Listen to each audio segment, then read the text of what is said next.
Hey guys, my name is Anuj Kumar Sharma and welcome to अपनी कक्षा। और आज हम बात करने वाले हैं मल्टी डायमेंशनल एरे के बारे में।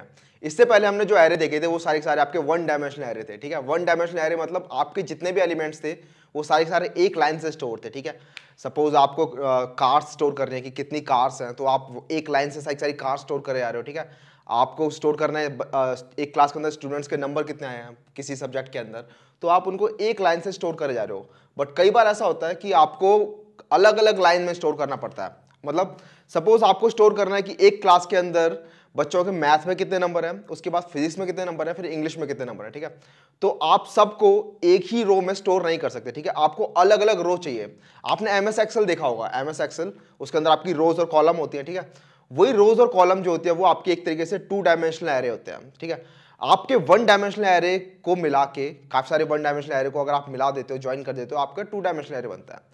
जिस तरीके से आपके काफी सारे एलिमेंट्स को मिला देने के बाद आपका वन डायमेंशनल एरे बनता है, उसी तरीके से काफी सारे वन डायमेंशनल एरे को मिला देते हैं तो आपका टू डायमेंशनल एरे बनता है। और उसी तरीके से आपका अगर टू डायमेंशनल एरे, काफी सारे टू डायमेंशनल एरेज को अगर आप मिला देते हो तो आपका थ्री डायमेंशनल एरे बनता है। इसलिए ऐसे ऐसे करते करते एन डायमेंशनल एरे बनते हैं आपके। ठीक है, आप बेसिकली क्या कर रहे हो, एक लोअर डायमेंशन से ऊपर आ रहे हो और आप एक अपर डायमेंशन बना रहे हो। ठीक है, जिस तरीके से आपका एक पॉइंट होता है इनिशियली, आप मल्टीपल पॉइंट्स को मिला देते हो तो कहते हैं ना कि मल्टीपल पॉइंट्स को मिला देने से एक लाइन बन जाती है। तो ये अगर आपका वन जो पॉइंट्स थे आपके, अगर वो वन डायमेंशनल थे तो आपकी जो लाइन हो गई वो आपकी टू डायमेंशनल होगी। इसी तरीके से अगर कहते हैं कि अगर हम इन लाइंस को मिलाते हैं, काफ़ी सारी लाइंस को मिलाते हैं तो एक प्लेन बनता है। ठीक है, एक प्लेन बनता है। तो इसी तरीके से आपका यहाँ पे भी है, अगर आप काफ़ी सारे एलिमेंट्स को मिला देते हो, एक साथ रखते हो काफ़ी सारे एलिमेंट्स को, तो आपका एरे बनता है। और काफ़ी सारे वन डायमेंशनल एरेज को मिला देते हो तो आपका टू डायमेंशनल एरे बनता है।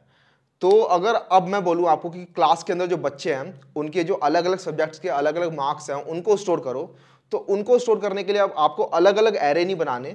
आप क्या करोगे, फिजिक्स के मार्क्स अलग रो में स्टोर कर दोगे, केमिस्ट्री के मार्क्स अलग रो में स्टोर कर दोगे, मैथ्स के मार्क्स अलग रो में स्टोर कर दोगे। ठीक है, इसी तरीके से आप आगे बढ़ते जाओगे। तो मल्टी डायमेंशनल एरे जो होते हैं वो बेसिकली इसी टाइप के प्रॉब्लम्स को सॉल्व करने काम में आते हैं, जहां पर आपको काफी सारी अलग अलग डिफरेंट रोज और कॉलम्स के साथ खेलना होता है। ठीक है, सपोज आपको एक रियल वर्ल्ड एग्जांपल देता हूं, जैसे कि आपकी जो इमेजेस होती है, ठीक है, जो आपकी पिक्चर्स होती हैं, उनको जब भी हम मशीन लर्निंग की हेल्प से उनको एनालाइज कर रहे होते हैं तो हम उनको एज अ मैट्रिक्स कंसिडर करते हैं। ठीक है, आपका जो मैट्रिक्स होता है, आपने मैथ में मैट्रिक्स पढ़ा होगा। ठीक है, रोज और कॉलम्स होती हैं। तो जैसे ही कोई इमेज होती है उसको हम सपोज कर लेते हैं कि वो पिक्सल से बनी होती है, आपकी जो भी इमेज होती है वो पिक्सल से बनी होती है, और हम हर पिक्सल को एक पॉइंट असाइन कर देते हैं उस मैट्रिक्स के अंदर। ठीक है, तो सपोज ये आपकी कोई इमेज है। ठीक है, तो इसके अंदर जो हर पॉइंट होगा वो आपको, हर वो जो पॉइंट है वो उस पिक्सल की इंटेंसिटी को बताता है कि ये पिक्सल कितना ग्लो करेगा, ये पिक्सल कितना डार्क होगा, ये पिक्सल कितना ग्लो करेगा, कोई भी पिक्सल। तो उस हिसाब से आपकी एक प्रॉपर फिर इमेज बन के आती है। तो वहां पर भी आप एक तरीके से आप एक मैट्रिक्स यूज कर रहे हो, और वो मैट्रिक्स जो है वो क्या है, वो कुछ नहीं है, वो सिर्फ एक टू डायमेंशनल एरे है। ठीक है, ऐसे अगर आप 3D में आओ, 3D के अंदर जैसे आपका रूबिक्स क्यूब होता है। ठीक है, 3x3 का रूबिक्स क्यूब होता है, वो आपका एक तरीके से थ्री डायमेंशनल एरे हो गया। ठीक है, थ्री डायमेंशनल एरे हो गया वो आपका, उसके अंदर थ्री टू डायमेंशनल एरेज हैं, तो वो आपका थ्री डायमेंशनल एरे हो गया।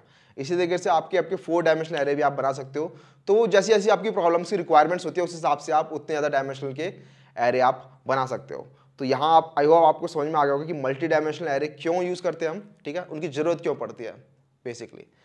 तो अब देख लेते हैं मल्टी डायमेंशनल एरे होते कैसे हैं। ठीक है, तो ये आपका एक मल्टी डायमेंशनल एरे है।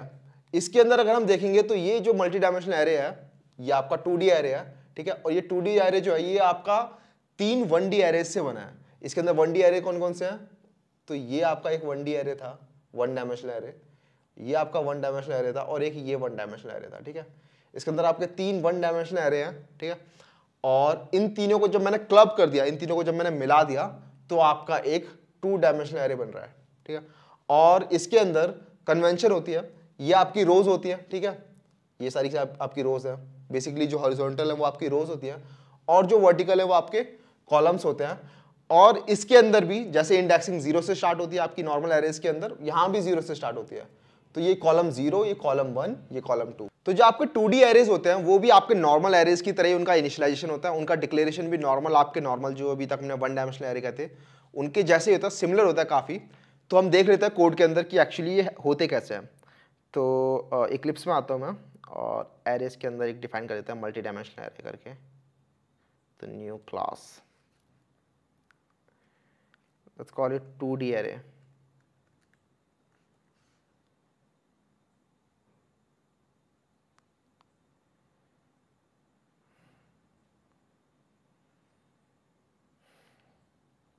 तो अगर आपको एक वन डायमेंशनल एरे बनाना है, तो वन डायमेंशनल एरे के लिए तो आप कुछ नहीं करते, इंट ए, सपोज ए नाम का वन डायमेंशनल एरे बनाना है मुझे, तो इंट ए फिर square brackets equals to new int, और अगर इसका साइज मुझे कुछ भी रखना है वो यहाँ पे मैं डिफाइन कर सकता हूँ। सपोज मैंने 5 रख दिया तो एक एरे बन जाएगा और उसका साइज होगा 5, ठीक है। इसकी बात हम पहले कर चुके हैं, ये आपका वन डायमेंशनल एरे है। लेकिन हम चाहते हैं एक 2 डायमेंशनल एरे बनाना, ठीक है, 2 डायमेंशनल एरे बनाना। तो उसके लिए हम क्या करेंगे, कुछ नहीं, जैसे यहाँ पर एक बार हमने स्क्वायर ब्रैकेट्स लगा रखे हैं 2 डायमेंशनल के लिए, हम 2 बार स्क्वायर ब्रैकेट्स लगा देंगे यहाँ पर, ठीक है, एक बार स्क्वायर ब्रैकेट फिर दोबारा स्क्वायर ब्रैकेट्स, और फिर यहाँ पर डिफाइन कर देंगे लेट्स से 3। तो ये लाइन लिखने से क्या हुआ, इंट ए, उसके बाद 2 स्क्वायर ब्रैकेट्स, फिर न्यू इंट, फिर एक के अंदर 5 लिखा है, एक के अंदर 3 लिखा है। इसका मतलब क्या हुआ, इसका मतलब ये हुआ कि आपके 5 एरे बन चुके हैं, ठीक है, 5 अलग अलग एरे बन चुके हैं, और उन सभी एरेज का अपना अपना साइज जो है वो 3 है, ठीक है। तो यहाँ पे ये है कि यहाँ पे 5 एरे बने हैं, ठीक है, और उन सब का अपना अपना साइज जो है वो 3 है। जैसे मैंने आपको बताया था कि मल्टीपल वन डायमेंशनल एरे को बना मिला के आपके 2 डायमेंशनल एरे बनते हैं, उसी तरीके से यहाँ पे क्या हो रहा है, आपके 5 वन डायमेंशनल एरे को मिला के आपका 2 डायमेंशनल एरे बन रहा है, ठीक है। और हर वन डायमेंशनल एरे की जो लेंथ है वो आपकी 3 है, ठीक है। जैसे यहाँ पर आपके 3 वन डायमेंशनल एरे को बना के आपका एक 2 डायमेंशनल एरे बन रहा है। तो अगर इसको हम लिख रहे होते, इनिशियलाइज कर रहे होते, तो इसको लिखने के लिए हम करते int a equals to new int, और यहां लिखते हम 3 3। तो इस तरीके से आपका ये डिक्लेयर हो जाता है, ठीक है। ये आपका एक 2 डायमेंशनल एरे जो है वो ए नाम का वो डिक्लेयर हो गया। तो ये तो आपका हो गया डिक्लेरेशन कि आपको एरे डिक्लेयर कैसे करना है। अब आपको एरे में से वैल्यूज कैसे एक्सेस करनी है, ठीक है, एरेज में से वैल्यू एक्सेस करनी होती है आपको। तो आपको याद होगा वन डायमेंशनल एरे के अंदर अगर आपको कोई भी एरे एक्सेस करना है, सपोज आपका बी एक वन डायमेंशनल एरे है, तो इसके अंदर कुछ नहीं करना, अगर आपको ith वैल्यू एक्सेस करनी है तो बी आई लिखते हो आप, ठीक है। आई की वैल्यू यहाँ पर 0 से लेकर n-1 के अंदर कुछ भी हो सकती है, ठीक है, 0 से लेकर n-1 के अंदर कुछ भी हो सकती है। इसी तरीके से अगर आपको 2 डायमेंशनल एरे के अंदर कोई भी वैल्यू एक्सेस करनी है तो आपको यहाँ पे सिर्फ आई नहीं बताना पड़ेगा, साथ में इसको एक ये वाली वैल्यू भी बतानी पड़ेगी जिसको आप जे कह सकते हो, ठीक है। तो आपको बताना पड़ेगा कि आपको कौन सी वाली वैल्यू चाहिए, ठीक है। ये आपके यहाँ पर देख रहे हो 9 वैल्यूज है, 3x3 मैट्रिक्स है, तो इसके अंदर 9 वैल्यूज है। आपको बताना पड़ेगा भाई कौन सी वैल्यू चाहिए आपको। अगर आपको ये वाली वैल्यू चाहिए, सपोज ये वाली वैल्यू, तो इसके लिए आपको बताना पड़ेगा कि ये कौन से रो के अंदर कौन से कॉलम वाली वैल्यू है, ठीक है। पिन पॉइंट बताना पड़ेगा इसे आपको। आप ये नहीं कह सकते कि मुझे बस A2 दे दो, नहीं, A2 का मतलब इसे पता ही नहीं। A2 के अंदर तो आपके ये वाले एरे आ गए पूरे का पूरे, ठीक है। अगर आप इसको बोलोगे A1, तो A1 के अंदर तो ये पूरा का पूरा एरे आ गया, ठीक है। आप इसे बता नहीं रहे कि इस वाले एरे के अंदर कौन सी वाली पोजीशन चाहिए, तो इस वाले एरे के अंदर आपको ये वाली लोकेशन चाहिए, ठीक है। तो ये जो पोजीशन होगी हो गया आपकी कि फर्स्ट एरे के अंदर सेकंड पोजीशन। तो यही चीज एक बार स्लाइड में देख लेते हैं। तो यहां पर आप देख रहे होगे कि यहां पे भी एक 3 रोज हैं और 4 कॉलम्स हैं, ठीक है, देख रहे हो, रो 1, रो 2, रो 3, और 4 कॉलम्स हैं 1 से लेकर 4 तक, ठीक है। इनकी इंडेक्सिंग यहाँ पर देख रहे हो 0 से स्टार्ट है, ये 0, ये 1, ये 2, ठीक है, ये 0th रो, ये फर्स्ट रो, ये सेकंड रो, ऐसे ही यहाँ पे ये 0th कॉलम, ये first column, second column, third column. तो इस एरे के अंदर आप 3 × 4 मतलब 12 वैल्यू स्टोर कर सकते हो, ठीक है, 12 वैल्यू स्टोर कर सकते हो, 12 डिस्टिंक्ट वैल्यू स्टोर कर सकते हो आप इस एरे के अंदर, ये मल्टी डायमेंशनल एरे के अंदर। और अगर आपको बताना है कि कोई सी भी वैल्यू आपको चाहिए, कोई सी भी एक सेल की वैल्यू चाहिए, ठीक है, ये आपके मल्टीपल सेल्स हो गए, ठीक है, कोई भी एक सेल की वैल्यू चाहिए, तो आपको बताना पड़ेगा कि वो कौन से रो के अंदर कौन से कॉलम वाली वैल्यू है, ठीक है। तो अगर आप सपोज ये वाली वैल्यू चाहते हो जिसके अंदर रो सेकंड रो है और थर्ड कॉलम है, ठीक है, तो इसको आपको बताना पड़ेगा कि भाई A1 2 1 मतलब जो पहली वाली वैल्यू होगी स्क्वायर ब्रैकेट के अंदर वो बताएगी कौन सी रो है, और दूसरी वाली वैल्यू बताएगी कौन सा कॉलम की बात कर रहे हो आपको। और हमेशा याद रखना वो 0 बेस्ड इंडेक्सिंग होती है हमारे एरेज के अंदर, हमेशा जो एरे की इंडेक्सिंग होती है वो 0 से स्टार्ट होगी। तो वो यहाँ पे हो रहा है A1 2 का मतलब है कि सेकंड रो थर्ड कॉलम। इस तरीके अगर आप ये वैल्यू देखोगे तो यहाँ लिखा हुआ है थर्ड रो और फोर्थ कॉलम, तो इसको अगर हमें एक्सेस करना है तो हम लिखेंगे A2 3, ठीक है, ए स्क्वायर ब्रैकेट के अंदर 2, उसके बाद फिर 3। इसका मतलब क्या हुआ कि सेकंड वाली रो के अंदर थर्ड वाला कॉलम, ठीक है। इंडेक्सिंग 0 से स्टार्ट हो रही है यहाँ पे भी, तो हमेशा याद रखना है कि इंडेक्सिंग होगी वो 0 से स्टार्ट होगी। और अगर कोई भी हमें वैल्यू एक्सेस करना है, कोई भी सेल एक्सेस करना है, तो उस सेल का हमें एकदम पिन पॉइंट लोकेशन बतानी पड़ेगी, हमें बताना पड़ेगा कि उसके रो कौन सी है, उसका कॉलम कौन सा है, ठीक है। तो इस तरीके से आप एक्सेस करते हो। इसको हम कोड में देख लेते हैं एक बार। तो अभी जैसे मैंने ये डिक्लेयर कर दिया आपका एक एरे, तो हमें याद रखना होगा कि एरे जब भी हम डिक्लेयर कर रहे होते हैं तो उनके अंदर बाय डिफॉल्ट वैल्यू 0 चली जाती है, ठीक है। तो अभी ये 5 रोज और 3 कॉलम्स का मतलब टोटल 15 वैल्यूज, ये सारी जो 15 वैल्यूज है ये इन सबके अंदर अभी 0 चला गया है, ठीक है। ये बाय डिफॉल्ट 0 से इनिशियलाइज होती है। तो अगर हम इनके अंदर वैल्यूज को प्रिंट करेंगे, सपोज मुझे वैल्यू प्रिंट करनी है जो कि सेकंड रो के अंदर है और फर्स्ट कॉलम के अंदर है, ठीक है। सेकंड रो फर्स्ट कॉलम, यहाँ पे मैं 0 बेस इंडेक्सिंग मान के चल रहा हूँ, तो मैं लिखूंगा सेकंड रो फर्स्ट कॉलम, ठीक है। ये एक्चुअली में थर्ड रो और सेकंड कॉलम होगा, लेकिन मैं 0 बेस इंडेक्सिंग मान के चल रहा हूँ पहले से ही। तो यहाँ पे हम अगर इस तरीके से एक्सेस करना चाहें इस वैल्यू को, तो कैसे क्या आंसर आएगा देखते हैं। मैंने रन किया इसे, 0, इसको नीचे कर देता हूँ, तो ये 0 प्रिंट हो गया, ठीक है। तो हमने ये एक सेल एक्सेस कर लिया। इस तरीके से हम किसी भी सेल को एक्सेस कर सकते हैं। और इसके अंदर भी सेम आपका इंडेक्स आउट ऑफ बाउंड जा सकता है, ठीक है, इंडेक्स आउट ऑफ बाउंड जा सकता है। तो हमें याद रखना होगा हमेशा कि जो पहली वाली वैल्यू है वो हमेशा इस वाली वैल्यू से कम हो। जैसे आप यहाँ पे देख रहे हो मैंने 2 लिखा है, this 2 should be less than 5, ठीक है। और साथ में ये जो 1 लिखा है मैंने यहाँ पे उस बाद में, this 1 should be less than 3, मतलब रो से कम होना चाहिए और कॉलम से कम होना चाहिए हमेशा, ठीक है। उससे आगे लिखेंगे तो वो हमेशा index out of bound exception दे देगा, ठीक है। जैसे हमने पहले बात की थी कि अगर कोई हमने एरे डिफाइन किया है 5 लेंथ का, ठीक है, तो उसके अंदर अगर हम 6th वैल्यू मांग रहे हैं, 7th वैल्यू मांग रहे हैं या फिर 5th वैल्यू भी मांग रहे हैं, तो वो आपको एक array index out of bound मिल जाएगा। उसी तरीके से सिमिलरली यहाँ पर भी वही है, आप array index out of bound चले जाओगे। अगर आपने जो डिफाइन किया हुआ है एरे, उसके बाहर की वैल्यू को आप एक्सेस करोगे तो आप array index out of bound चले जाओगे, ठीक है। तो ये हो गया आपका एरे डिक्लेयर करने का। अगर सपोज अब मैं चाहता हूं कि एरे मुझे इनिशियलाइज भी करना है, ठीक है, मेरा जो 2 डायमेंशनल एरे है मैं चाहता हूं उसे इनिशियलाइज भी करना चाहता हूं, तो उसका क्या तरीका है, तो उसका हम तरीका देख लेते हैं। एकदम सिमिलर ही होता है वो भी, ज़्यादा कुछ डिफरेंट नहीं है। तो सपोज मैंने ये एरे कमेंट कर दिया, तो इंट बी ले लेते हैं, ठीक है। तो पहले जो आपका 1 डायमेंशनल एरे होता था तो आप क्या करते थे, जैसे अगर ये बी आपका 1 डायमेंशनल एरे है तो आप यहाँ पे इजीली लिख सकते हो कि 3 1 5 7, ठीक है, 2। तो ये आपका एक 1 डायमेंशनल एरे आपने यहाँ पे इनिशियलाइज कर दिया। लेकिन अगर आपको 2 डायमेंशनल एरेज इनिशियलाइज करने हैं तो आपको मैंने बताया था कि काफ़ी सारे बंच ऑफ 1 डायमेंशनल एरेज को अगर आप मिला दोगे तो आपका 2 डायमेंशनल एरे बनता है, ठीक है। उसी तरीके से हम यहाँ पे क्या करेंगे, पहले तो इसको 2 डायमेंशनल एरे बना देते हैं, ठीक है। तो अभी आपका ये 1 डायमेंशनल एरे है, इसको अगर हमें 2 डायमेंशनल एरे बनाना है तो बंच ऑफ 1 डायमेंशनल एरेज को क्लब करना पड़ेगा। तो एक यहाँ आएगा ब्रैकेट, एक यहाँ आएगा। उसके बाद आप चाहो तो मैं यहाँ पे इसको नीटली लिख लेता हूँ, उसके लिए यहाँ पे ये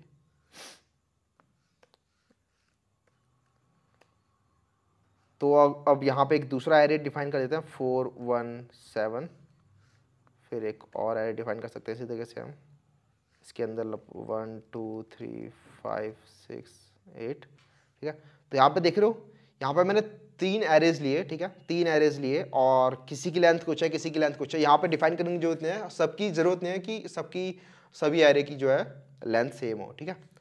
और सभी एरे की लेंथ अपनी अपनी अलग हो सकती है।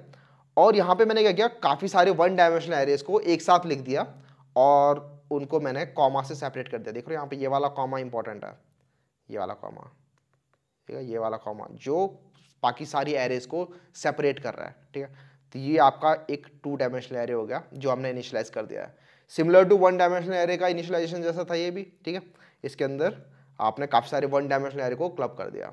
तो अब अगर इनको एक्सेस करना है आपको, तो आपको कुछ नहीं करना, सिस आउट, सपोज आपको लिखना है बी, तो 0th रो के अंदर सेकंड कॉलम, तो ठीक है। तो 0th रो ये हो गई आपकी, 0th रो मतलब 0th पोजीशन पे जो एरे है उसके अंदर सेकंड पोजीशन, तो 0 1 2 मतलब ये वाली पोजीशन, ठीक है।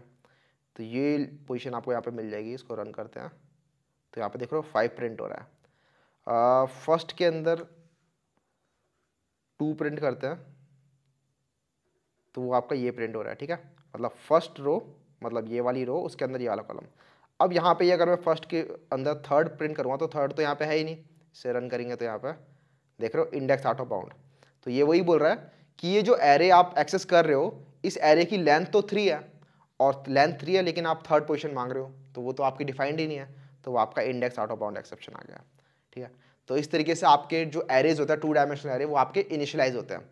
तो यही होता है आपका यार 1 डायमेंशनल एरे और 2 डायमेंशनल एरे के अंदर ज़्यादा कुछ डिफरेंट होता नहीं है। बेसिकली आपके 2 डायमेंशनल एरेज जो होते हैं वो आपके मैट्रिक्स के साथ खेलने काम में आता है। ठीक है, तो काफ़ी सारे जो ऑपरेशन होते हैं हमारे प्रोग्रामिंग के अंदर वो आपके एरेज में होते हैं। काफ़ी सारे जो ऑपरेशन होते हैं वो आपके मैट्रिक्स के अंदर भी होते हैं। ठीक है, मैट्रिक्स के अंदर आपकी इमेज प्री प्रोसेसिंग होती है। ठीक है, जितनी भी इमेज प्री प्रोसेसिंग है वो आपकी सारी सारी मैट्रिक्स की फॉर्म में हो रही होती है। तो उन सबको यूज़ करने के लिए आपको यहाँ पर 2 डायमेंशनल एरे यूज़ करने होते हैं। ठीक है, तो एक एग्जाम्पल की हेल्प से देख लेते हैं 2 डायमेंशनल एरे को फाइनली। तो एक क्वेश्चन कर लेते हैं। तो आपने मैट्रिक्स तो किए ही होंगे। ठीक है, मैट्रिक्स आपके होते हैं रोज और कॉलम्स होती है। तो मैट्रिक्स के अंदर सपोज आपको 2 मैट्रिक्स दे रखे हैं और उनको उनका जो एडिशन है, उनका जो फाइनल एडिशन है, उसके रिजल्ट को आपको एक थर्ड मैट्रिक्स के अंदर स्टोर करना है। ठीक है, तो वो आप कैसे करोगे? तो वो एक क्वेश्चन है जो हम करने वाले हैं। तो देखते हैं वो क्वेश्चन हम कैसे करेंगे। तो मैं एरेज में गया, यहाँ पे एक न्यू क्लास बना लेता हूँ। Let's call it matrix addition. ठीक है, इसके अंदर मेन फंक्शन चाहिए हमें। तो सबसे पहले तो हम जो मैट्रिक्स है वो यूजर से मांग लेते हैं। ठीक है, तो यूजर ही बता देगा कि ये मैट्रिक्स है हमारा। तो उस जो मैट्रिक्स है, जो 2 मैट्रिक्स होने वाले हैं ए और बी करके मैट्रिक्स ले लेंगे हम, तो उनकी जो डायमेंशन है वो भी हम यूजर से मांग लेते हैं। ठीक है, तो कितनी रोज होनी चाहिए, कितनी कॉलम होनी चाहिए, वो भी यूजर से मांग लेते हैं। तो उसके लिए पहले स्कैनर डिफाइन करना पड़ेगा एक। तो scanner S C equals to new scanner system dot in, इसको इंपोर्ट करा लेते हैं। तो रोज जो है वो यूजर से मांग लेते हैं। तो एस सी डॉट नेक्स्ट इंट, और कॉल्स, कॉल्स मतलब कॉलम्स, तो कॉलम्स भी मंगा लेते हैं यूजर से, एस सी डॉट नेक्स्ट इंट। ठीक है, तो ये आपकी रोज और कॉलम्स डिफाइन होगी। तो इतनी रोज और कॉलम्स के आपको 2 आप एरेज बना लोगे। तो पहला एरे होगा ए, जो कि होगा न्यू इंट रोज और कॉल्स, और जो बी एरे होगा उसके भी सेम होंगे।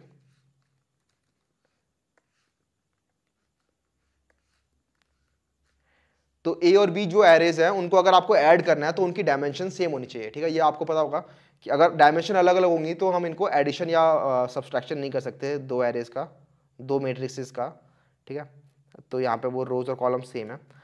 तो आपने रोज और कॉलम्स बना लिए। ठीक है, तो अब क्या करेंगे हम, अब इनकी इनपुट करा लेते हैं कि रो आपका पहला मैट्रिक्स क्या और दूसरा मैट्रिक्स क्या होने वाला है। ठीक है, तो पहला मैट्रिक्स प्रिंट करा लेते हैं, यूजर से इनपुट ले लेते हैं। तो एक लूप चलाएंगे, for int i equals to 0, i less than rows i plus plus,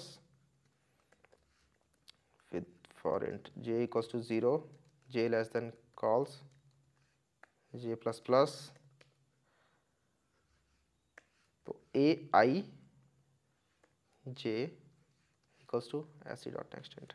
ठीक है, तो यहाँ पर आपने ए वाला जो मैट्रिक्स था वो आपने इनपुट करा लिया। ठीक है, सिमिलरली यही कोड कॉपी कर देता हूँ मैं, और बी वाला एरे भी, बी वाला जो मैट्रिक्स है वो भी प्रिंट करा लेते हैं। ठीक है, तो यहाँ पे लिखता हूँ मैं बी आई जे। तो आपने यहाँ पे ए और बी जो 2 मैट्रिक्स थे वो आपने यहाँ पे यूजर से इनपुट करा लिया। ठीक है, तो यहाँ पे हमने 2 जो मैट्रिक्स थे वो हमने इनपुट करा लिया यूजर से। अब हमें क्या करना है, इन दोनों को ऐड करना है और इनका जो रिजल्ट है उसको एक अलग मैट्रिक्स में स्टोर करना है। ठीक है, तो एक अलग मैट्रिक्स बना लेते हैं यहाँ पे, उसको लेट्स कॉल सी। ठीक है, सी नाम का मैट्रिक्स बना लेते हैं, और उसकी भी डायमेंशन सेम होगी।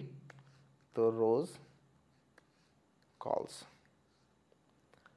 अब क्या करना है, अब 1 बाय 1 जाना है और सभी सेल्स पे जाना है, और सभी सेल्स पे जाके एक एक करके सारे सेल्स को कॉरेस्पॉन्डिंगली ऐड करना है और उनको सी में स्टोर करना है। तो उसके लिए भी आपका सेम लूप चलेगा, मैं कॉपी पेस्ट कर रहा हूँ। तो यही आपका लूप है, और करना क्या है कि सी आई जे की जो वैल्यू होगी वो होगी आपकी ए i J plus B I जे। ठीक है, तो काफ़ी सिंपल था यार, ये काफ़ी सिंपल था, काफ़ी मुश्किल था नहीं है। तो कुछ नहीं करना कि ए वाली सेल की वैल्यू और बी वाली सेल की वैल्यू को ऐड करना है और उसे सी में डाल देना है। ठीक है, सिंपल सा कोड था काफ़ी। तो आपका यहाँ पे ये एडिशन हो चुका है। अब ये एडिशन हो चुका है, इसको प्रिंट करना है हमें, तो हम प्रिंट भी कर लेंगे इसे। ठीक है, प्रिंट कर लेते हैं भाई। तो सी आई जे।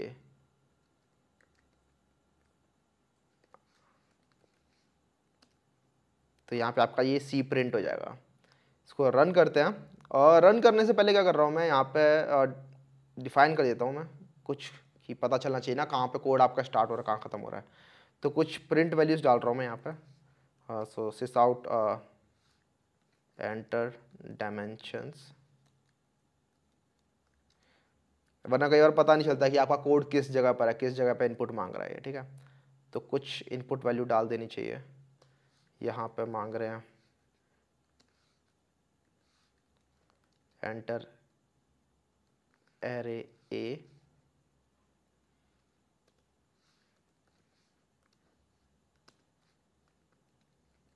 Enter array B,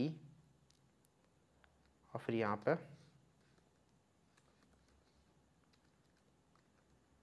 result array C is ये, ठीक है। आई थिंक अब चलेगा, सही है। इसको रन करते हैं। तो स्वीट सा सिंपल सा कोड आपका बन चुका है यहाँ पे एक। तो सबसे पहले ये मांग रहा है डायमेंशन, तो डायमेंशन देते हैं, लेट्स कॉल 2 रोज और 3 कॉलम्स, ठीक है। तो आपको 2 रोज होंगी, 1 रो 2 रो, और उसके अंदर हर रो के अंदर आपके 3 कॉलम्स होंगे, ठीक है। तो सबसे पहले एंटर एरे ए, तो फर्स्ट एरे डालते हैं। तो फर्स्ट एरे लेट्स कॉल 3 2 -1 4 7 2। तो ये आपका फर्स्ट एरे हो गया इनपुट। अब दूसरा एरे मांग रहा है ये, तो दूसरा एरे लेट्स कॉल 9 -1 -3 4 5 6, ठीक है। तो आपका जो यहाँ पे रिजल्ट है वो यहाँ पे प्रिंट हो चुका है, और थोड़ा अलग तरीके से प्रिंट हुआ है, बिकॉज यहाँ पे प्रिंट एलन लिखा था मैंने, ये हमेशा भूल जाता हूँ मैं, ठीक है। यहाँ पे प्रिंट आएगा, प्रिंट एलन नहीं आएगा। ये देख रहे हो आपका अलग अलग लाइन में जा रहा है, बट कोई बात नहीं। आपका यहाँ पे जो एरे का रिजल्ट था वो आपका सिंपली आ चुका है सी के अंदर। और अगर आप इन दोनों एरेज को ऐड करोगे, इन दोनों मेट्रिसेस को सेल बाय सेल, तो देख रहे हो 3 + 9 = 12, फिर ये 2 - 1 = 1, फिर ये वाला -1 -3 = -4, ठीक है। तो इस तरीके से जो आपका एरे का जो मैट्रिक्स का जो आपका एडिशन का रिजल्ट है वो यहाँ पे आपका आ चुका है। इसी तरीके से आप चाहो तो आप मैट्रिक्स के अंदर मल्टीप्लिकेशन वाला भी कर सकते हो, ठीक है। मल्टीप्लिकेशन वाला रूल आपको पता ही होगा। सबसे पहले तो हमें चेक करना पड़ेगा मल्टीप्लिकेशन से पहले कि जो पहले वाले एरे की जो रोज है, पहले वाले एरे का कॉलम्स दूसरे वाले एरे की रोज के बराबर होना चाहिए, ठीक है। ये आपको रूल पता है। आपको देखना होगा पहले वाले एरे की जो कॉलम्स है वो दूसरे वाले एरे के रोज के इक्वल होनी चाहिए। उसके बाद आपका जो फॉर्मूला होता है वो होता है एक एरे की रोज मल्टीप्लाई बाय दूसरे वाले एरे का कॉलम, ठीक है। तो ये आपका क्वेश्चन होगा, आपका असाइनमेंट होगा फिलहाल के लिए, कि आपको एरे मल्टीप्लिकेशन वाला क्वेश्चन करना है, मैट्रिक्स मल्टीप्लिकेशन वाला क्वेश्चन करना है, ठीक है। अगर आपसे होता है तो ठीक है, वरना अगली वीडियो में हम डिस्कस करने वाले हैं कि मैट्रिक्स मल्टीप्लिकेशन कैसे होता है, और भी एरेस के अंदर जो कुछ अच्छे क्वेश्चन होंगे वो हम डिस्कस करेंगे, ठीक है। तो तब तक के लिए चलते हैं यार। See you, have a good day, bye.